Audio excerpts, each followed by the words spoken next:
Welcome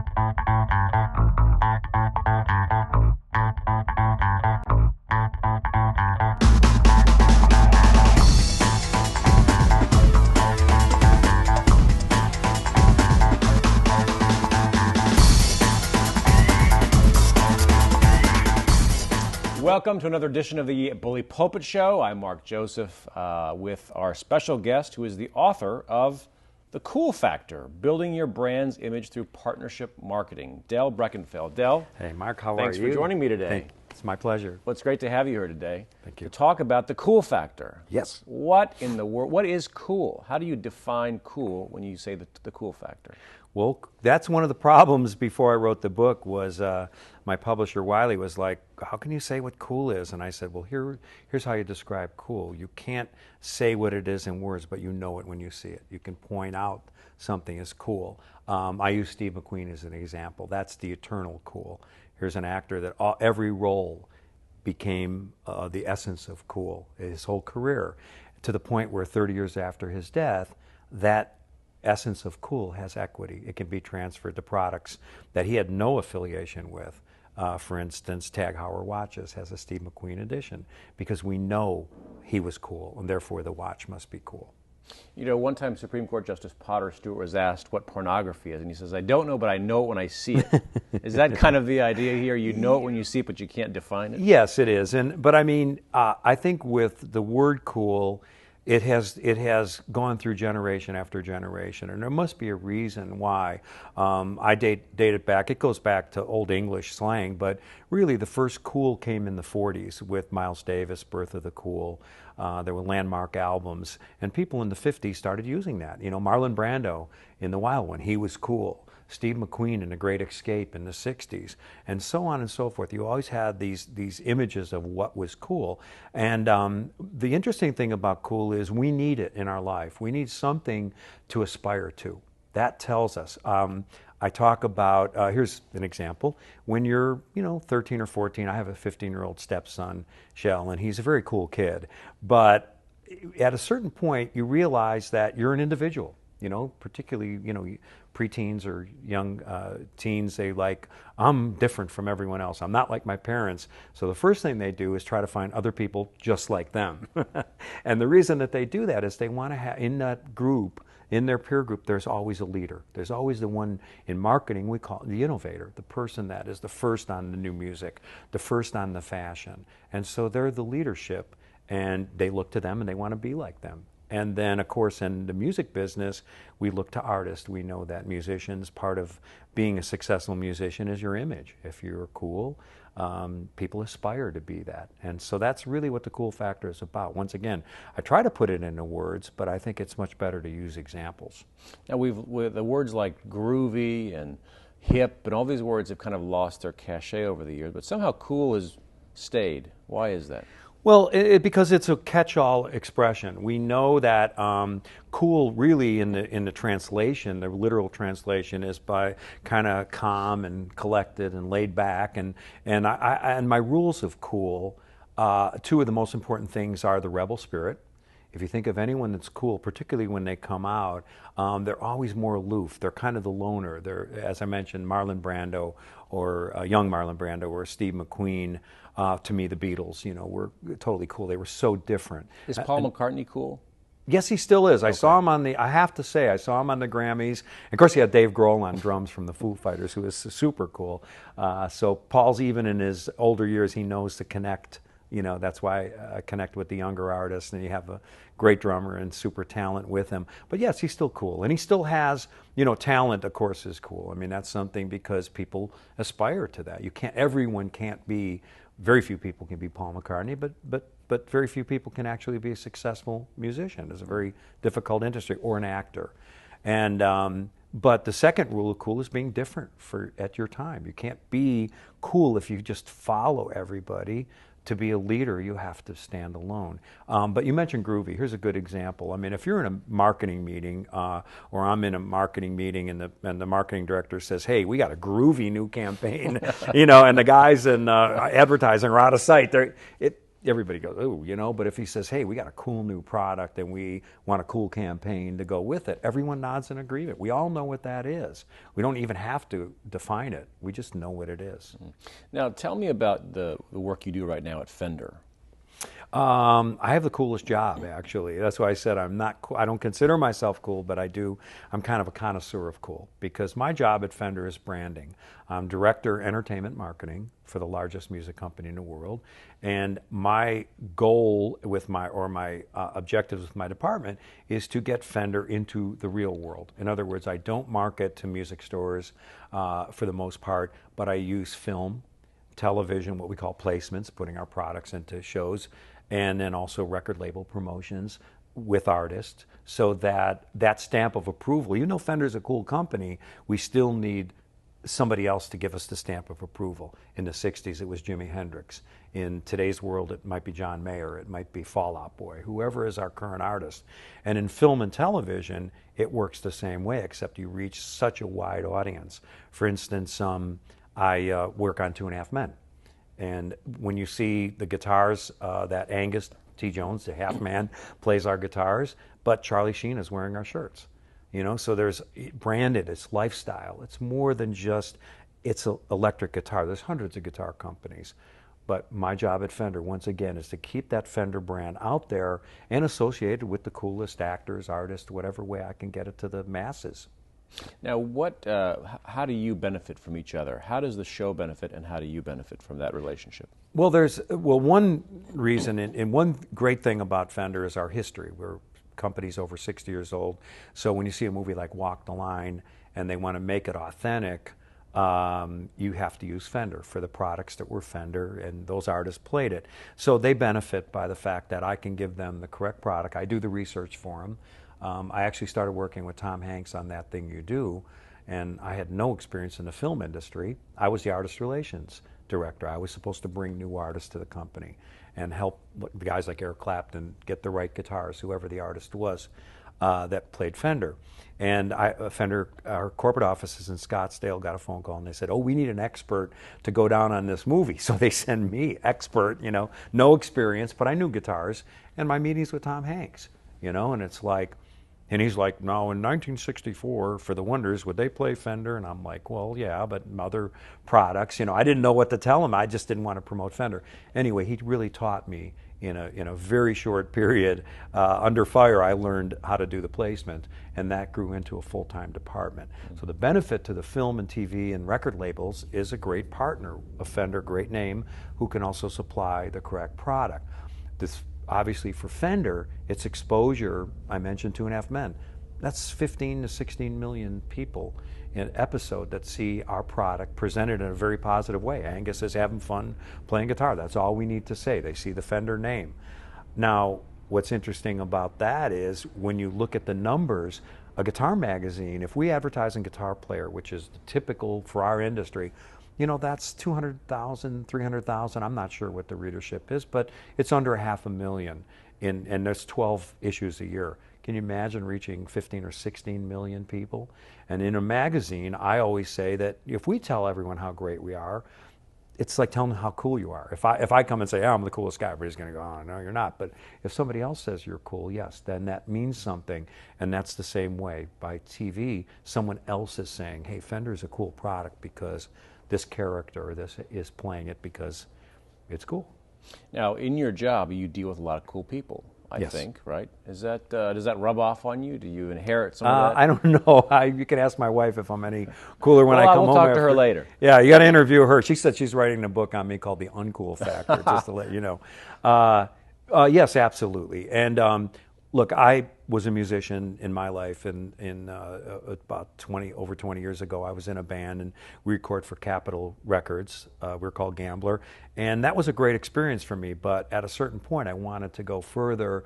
And you can only, you know, I knew that I wasn't going to be Bruce Springsteen. You know, I knew at that point, and I got into the music business and on the guitar side and marketing. So I'm blessed that I can still be in the industry and make a great living at it and be able to write a book about it. But I work with artists that I truly, they're passionate, and that does rub off. When you work with, particularly even young bands coming up now, they're so smart about marketing, much more than we were at that time. We thought, oh, you sign a record deal, record label's going to make you famous, you know, and it doesn't work that way. And of course, most artists find that out sooner or later. But I'm working with Eddie Van Halen now. And Eddie has a line of guitars. He's one of the greatest guitar players that we all know of his generation, maybe of all time. And this guy is just brilliant in marketing. He understands. He marketed Van Halen all those years, but he has a product line. He's got a new line of shoes coming out. He's got all these other products. And I look at him and I'm thinking, man, you made it. You're already successful. You got this beautiful home in the hills.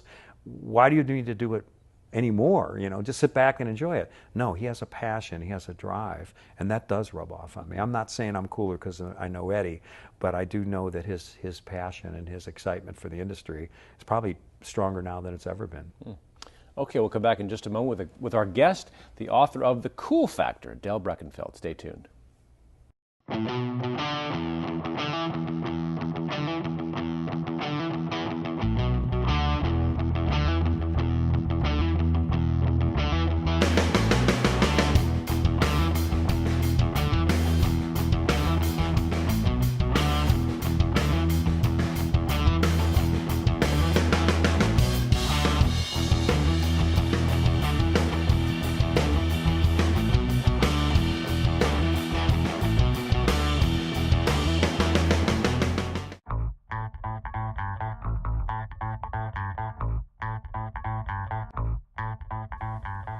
And we're back with Del Breckenfeld, the author of The Cool Factor, Building Your Brand's Image Through Partnership Marketing. So, Del, you mentioned you were in a rock band. I think this is pre-hair band era, right? No, it was right in the middle hair band. of the So hair you had band. You would not hair. tell from this, but no, it was it was right in the middle of the flowing, winged outfits like Kiss, I mean, not Kiss, Yes, I meant Yes. And we were a Midwest band, the big vocals like Styx and REO, and we followed Cheap Trick, groups like that were very famous. And it was a very exciting era. But yeah, when punk music came in and everything, we kind of pretty much lost our careers. But now, in all seriousness, you have made the transition, because a lot of guys from that era are not cool today. And they kind of got the same, the hair is still, in some cases, long, and it's in a ponytail, whatever. You've made that transition successfully. So how did you do that?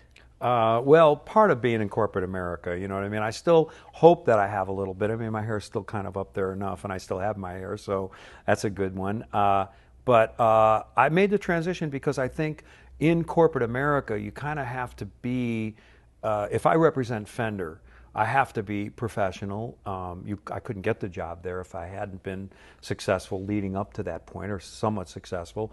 But I also represent the rock and roll industry. So if I go to, I'll tell you how many times I go to a movie set or a TV series, and the producer or the director will say, I had a Fender guitar, you know what I mean? Or I have a Fender. Some of them still have bands, on weekends, and they got the ponytail, so but they are very excited to meet someone from, it's a glamorous industry. I mean, rock and roll, it's not what it was. I guess it's not even the rebel thing anymore like it was, but it still represents an important part of people's lives. And I think music in general is we all know that, music is what we have music on in the background. We have our iPods, but our tastes are so diverse.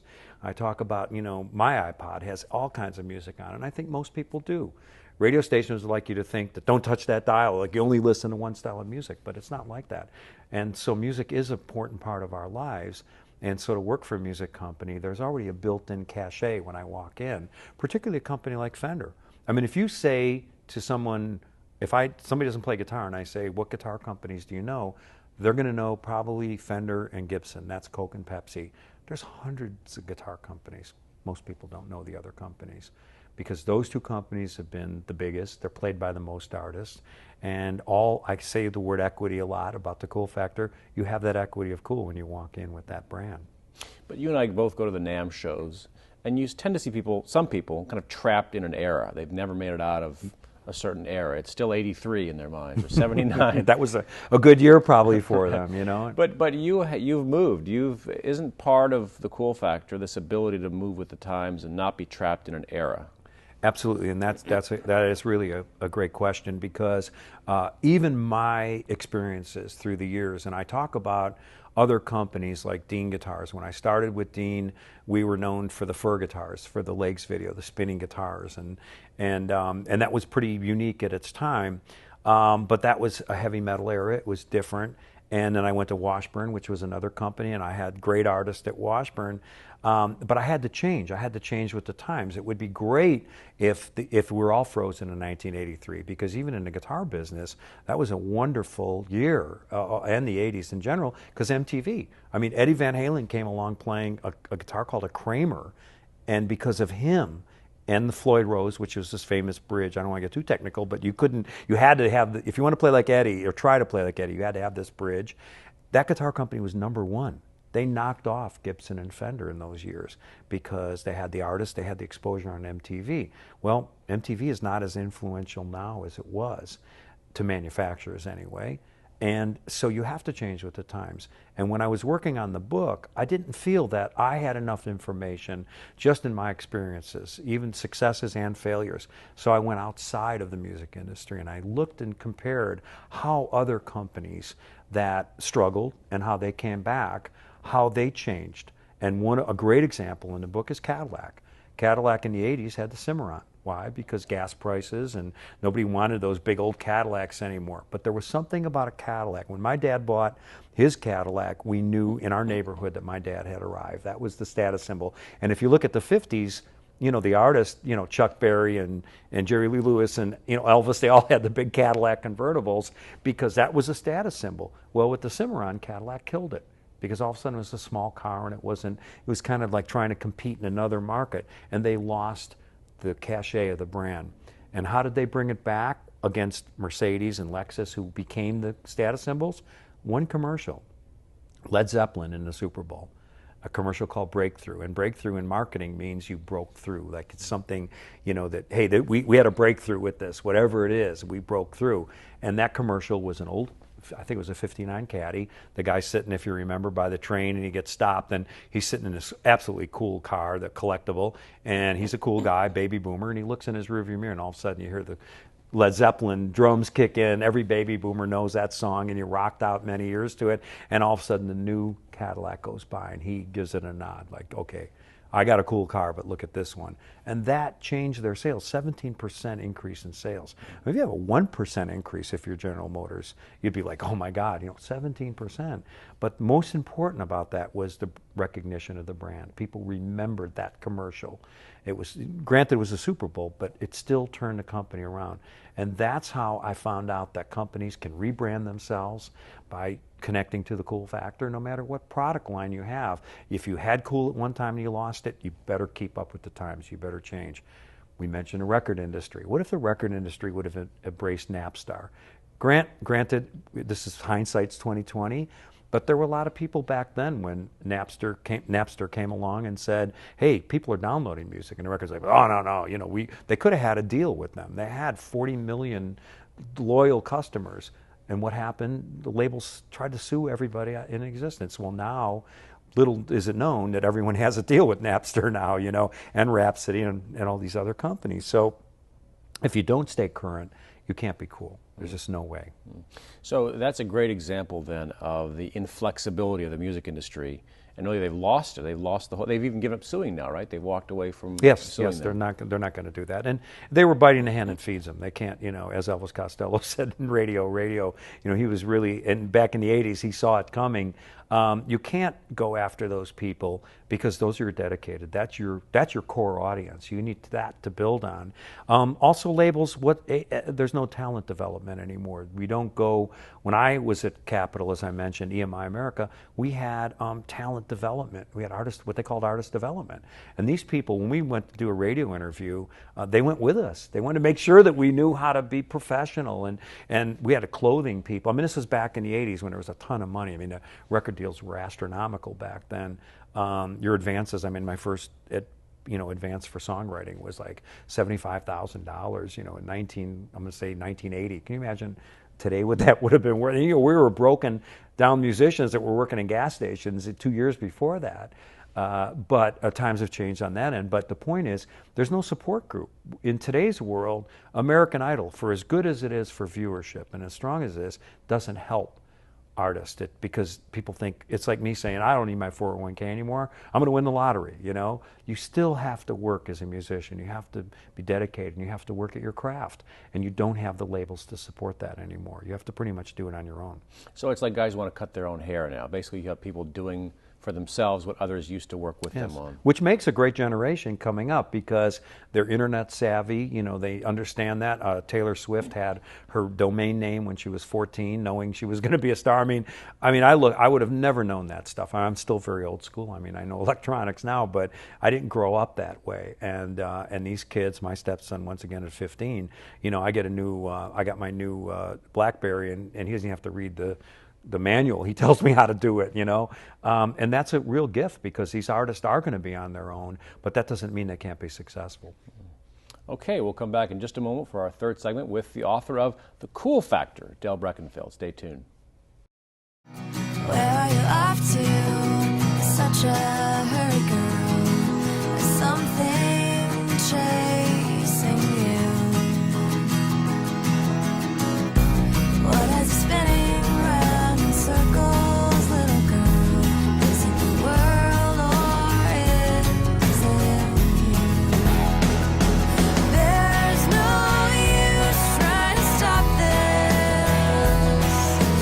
There's no use trying to make it go away before you disappear. Just give it time.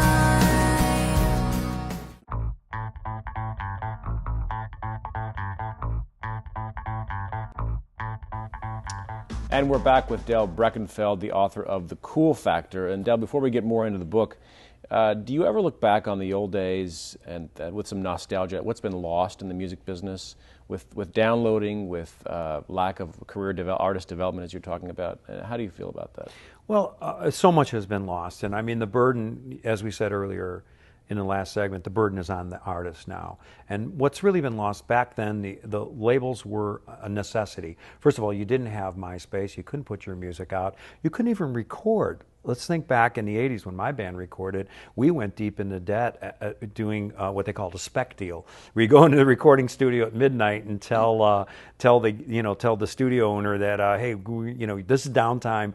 We can't afford the full thing, but if we get a record deal, we'll do our album here. And that was called spec time. And of course, except for the engineer, the studio didn't really cost them much to tape. So that's how bands did it, because you had to make a professional demo.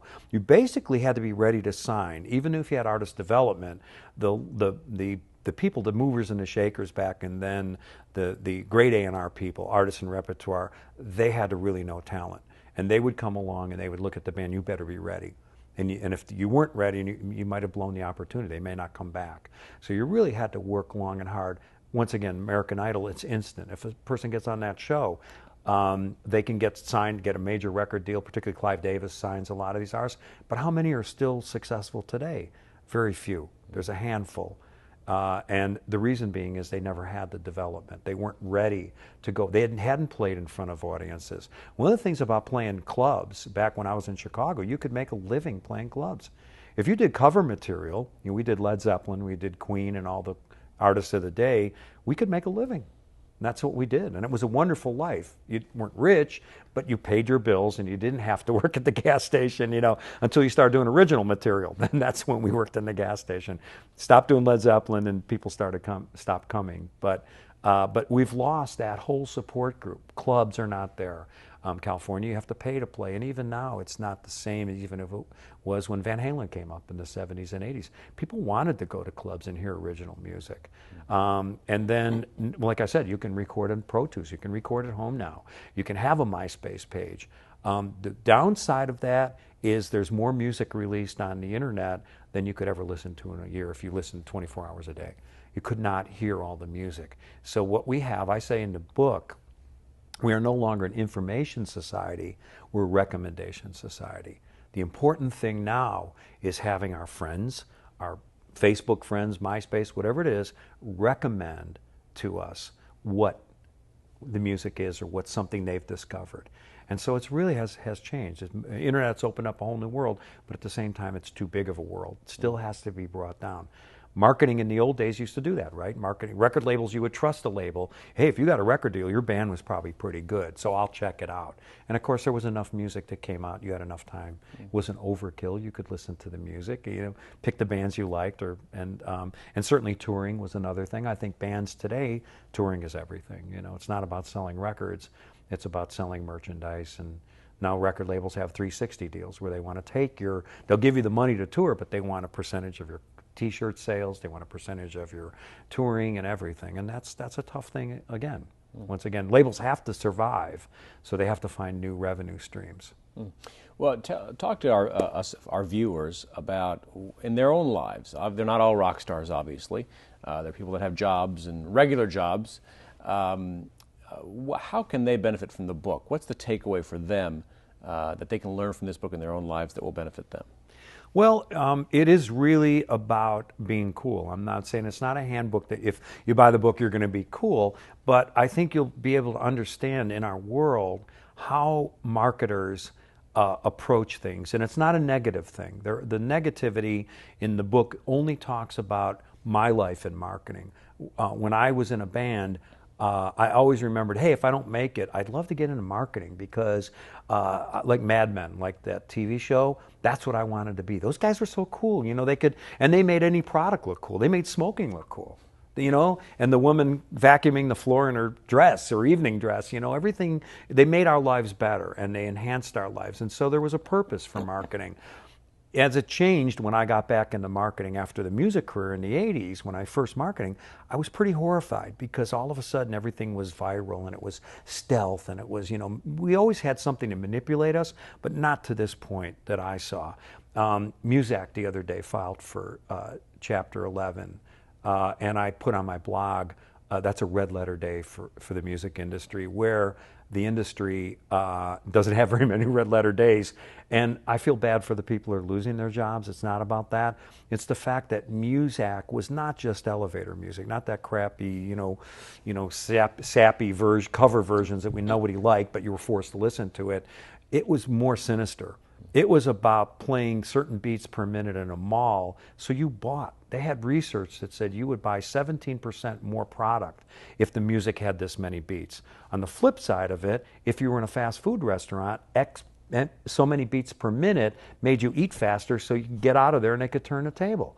That's sinister to me. Music is too beautiful and too emotional to just attach it to buy more things, and that's where the problem with Muzak was, and that's what the problem is in all industries. Marketing becomes, you swipe your card at Vons and they know exactly what you're buying. They tell you to use the card. It goes this massive data bank that because people want to say, this is our research shows you're going to buy this, you're going to buy that.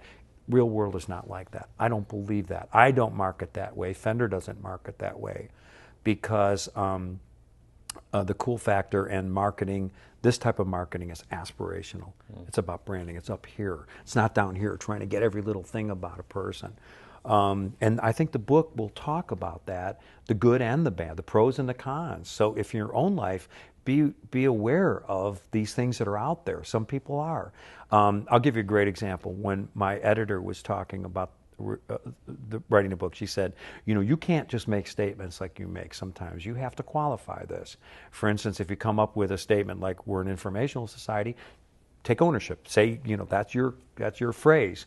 But at the same time, you talk about 5,000 advertising messages a day, the average person. Well, you have to give us backup documents for that or research. So I go to the internet, I'm looking at all these sites, and I find out it's 10,000. We get 10,000 advertising messages every day, whether we want them or not. It could be the license plate holder. It could be, of course, giant billboards in L.A. that the size of buildings now. The building 10,000 a day. 10,000 a day. Now, if you do go to Walmart or you go to Target or Best Buy or any of those stores, you are going to see a lot of messages because they have real estate. Certain companies buy that space and they have new improved packaging to grab it. But I'm just talking about passively, your computer, your pop-ups. Everywhere you look, you're getting an advertising message. So there's so much clutter in our life, and people don't want that. Like I said earlier, about marketing was a good thing. It was like, we're going to show you how to be cooler. We're going to show you products that are going to make your life better. Well, if you can't afford those products, you shouldn't buy them. But in today's marketing world, how do we get into the subprime mess? People couldn't afford homes, but marketing is so savvy. I fall prey to it. I mean, even though I know all these rules, but I think that the book, once again, it's an entertaining read, I think, because, and people that have read the book that are friends of mine and I've other marketing people. There's a gentleman named David Meerman Scott. He's one of the top marketing writers. He loves my book. He championed the book because he said it's about time. The things that you talk about in the book, they're personal experiences, and they're entertaining. If people like the music business, I got some funny stories. The book actually came because my wife, I'd come home from dinner and I'd be babbling about work, and she'd say, will you stop talking about it? You should write it down in a book. So some of my favorite stories that my wife and my family are burnt out on are actually in the book as well. She really prodded you to write this book, didn't she? Yes, she did, and she made me believe that I could do it. I like we were saying earlier, before the interview, you said when you wrote your book, and a lot of people say, oh, I can write a book, well, I'll tell everybody they can write a book. If I can do it, anybody can do it. But she encouraged me, and she also, gave me the time, and because it was my own time, it wasn't Fender's time. I had my full-time job, which is very taxing, as exciting as it is. It's a lot of hours, a lot of late hours. But I would come home, and when I wasn't in the mood or the weekend, she'd be like, aren't you supposed to be writing, But anyway, but a lot of stories in there. I talk about celebrities. I talk about meeting celebrities, and I still have that same awe when I meet, I went to Tom Petty's house. Here's one of the guys that I just love. He's true to his form. He always has hit records. He knows how to do this, keeps reinventing himself. But when you see Tom Petty, you're going to see a great show, right? And I got to go to his house, and he doesn't know I was going to be there, and I'll leave that for the book. But anyway, I still have an awe of talent. I still, even in my life, I look at people that are so dedicated, and it's really inspirational. Okay, we'll come back in just a moment with Dale Breckenfeld, the author of The Cool Factor.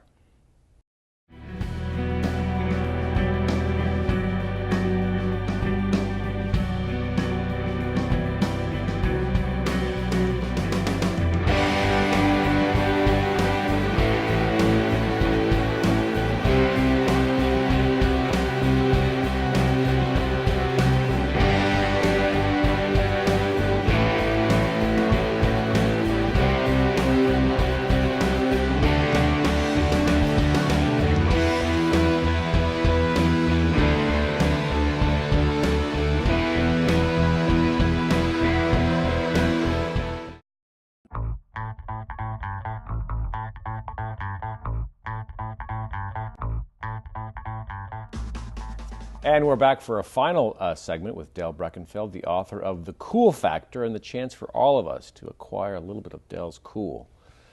So Dale, but all of us have a brand when you think about it, right? Each of us Yes. is our name is our brand, who we are is our brand, the way we carry ourselves.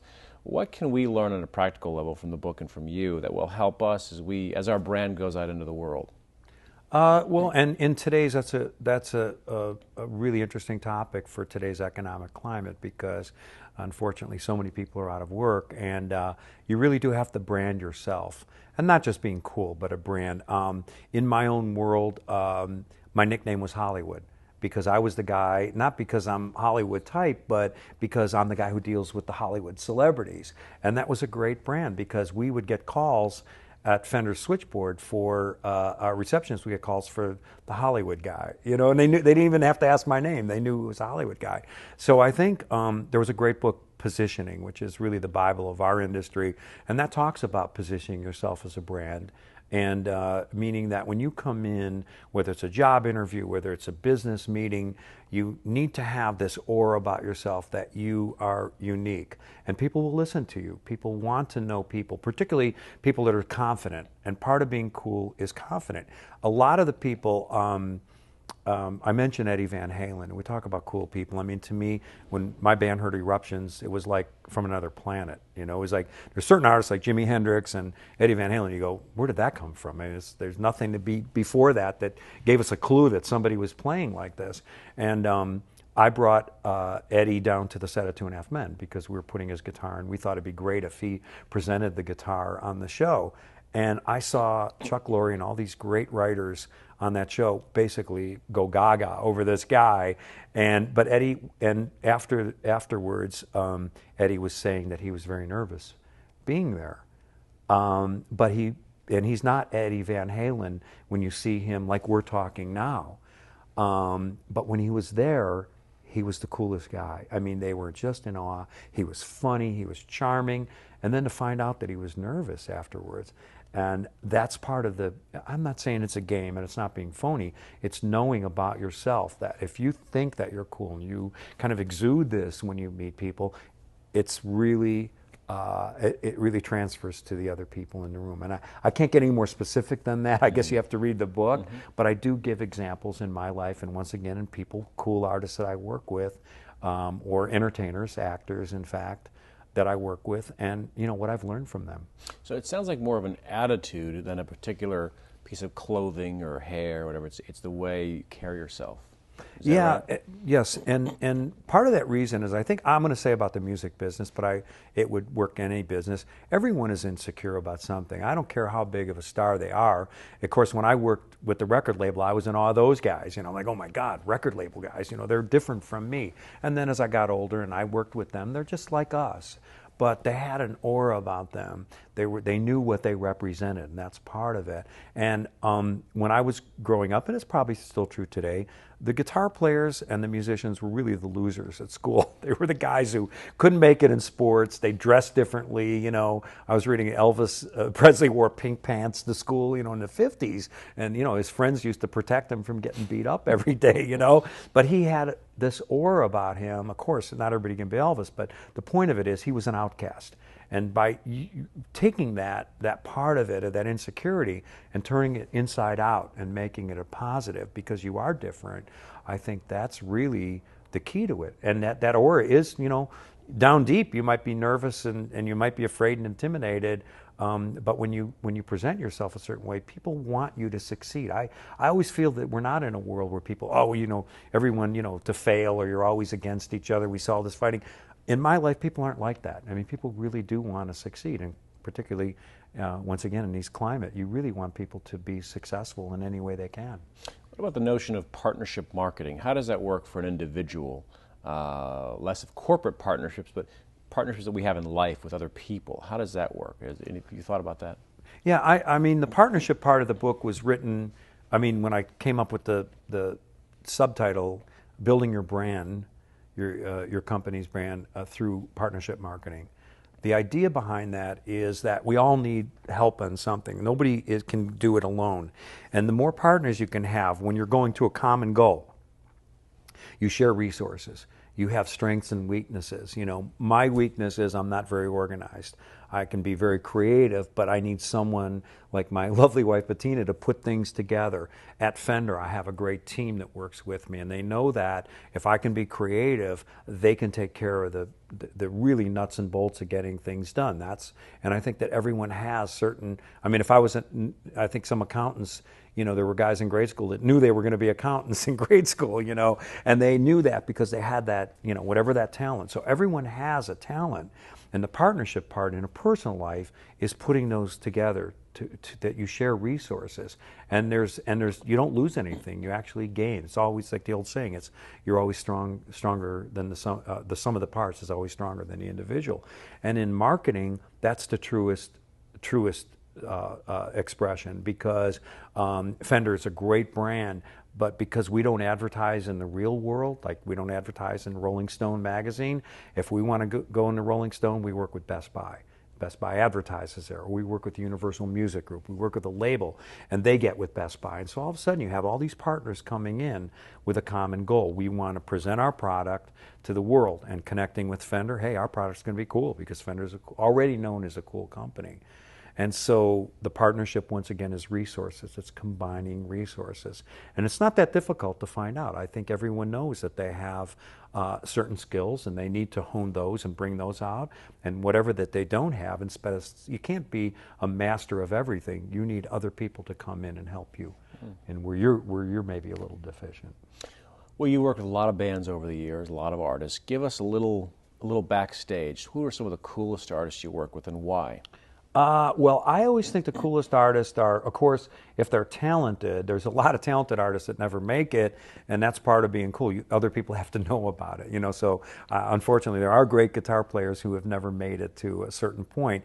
But of the successful ones, I mentioned Tom Petty. Tom Petty just seems to be, he just goes his own way, and the record label really, even when he was at his biggest, he would do what he wanted to do. The label couldn't tell him, and that's really a rebel. He really stands up. And yeah, when you look at him, yeah, he's still very cool when you look at him too. Even he's in his 50s, but age doesn't matter because we mentioned Paul Newman was cool and is there. Never met Paul, but we all know even at 70 he was still the coolest guy. People like John Mayer to me, and we work with John. I don't know him really that well, but I look at John and he's a celebrity. And part of being celebrity is being cool. I mean, he dates, all these beautiful women, and it's all tabloid. I mean, he hates that part of it, but you know what? That sells records too. Whether that's planned or not, it doesn't matter. He transcends just being a guitar player. He is a celebrity. When you looked at the closing of the Grammys, there was a great tribute to Bo Diddley, and you had Buddy Guy, and you had B.B. King, the greats, and you have John Mayer playing with these greats because he's that person. Not just a great guitar player and a great songwriter. He transcends that. Eddie Van Halen, I mentioned. Now that Van Halen's back together again with the David Lee Roth, it's a whole new era. He's rebranded himself to another generation. So I see these people all the time, and it's not by mistake that they end up being that famous and through different trends in music. I mean, you mentioned the 80s. I mean, how many of the hair metal bands are still there? I mean, they can go to Europe maybe and play in Japan. There's always, Cheap Trick can always go to Budokan, and they're always, but at the same time, I think there's artists that have been able to rebrand themselves over and over again to another generation. And I'll give you one quick example, Paul McCartney, Rock Band, which is our video game. We have the Beatles coming out on Rock Band this year. You cannot get the Beatles on iTunes, but you'll be able to get them through the Rock Band game. That's pretty amazing because the delivery system for the generations coming up now is their video games. Well, Del, thank you for joining me today. Thank you. It was my pleasure. And we'll come back next time with another edition of the Bully Pulpit Show. We'll see you then.